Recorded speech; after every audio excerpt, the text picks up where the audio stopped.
everyone, I'm here today in front of IRE, the Institute of Radio Element based in the rainy Belgium. IRE is well known for the supply and production of radioisotope worldwide. IRE is a major player in the nuclear medicine market, and this year they are celebrating their 50th anniversary. The IRE is well known for the supply of iodine-131 and molybdenum-99, but soon they will be able to increase the production capabilities with a new radioisotope, with the very first Cyclone ICON. Come on, let's meet Mr. Colliger.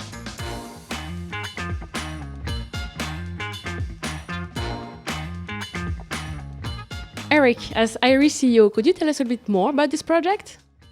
The Cyclone ICON will enable IRE to produce germanium-68. As you know, germanium-68 is the mother isotope for gallium-68, and IRE Elite has been producing generators for gallium-68 for several years now. Gallium-68 is a key isotope for the imaging of patients in the theradiagnostics now. So the goal of the project is twofold. The first is to produce germanium-68 to control the whole supply chain of our gallium-68 generators.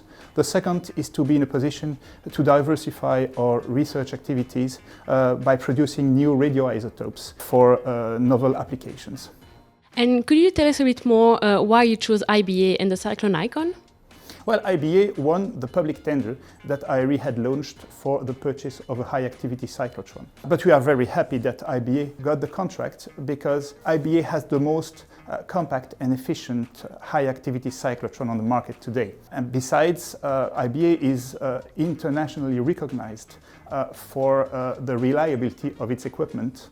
And for us, with the necessity to run batches over several days, it is key for us that the uptime of the cyclotron and the service of IBA allows us a robust supply chain.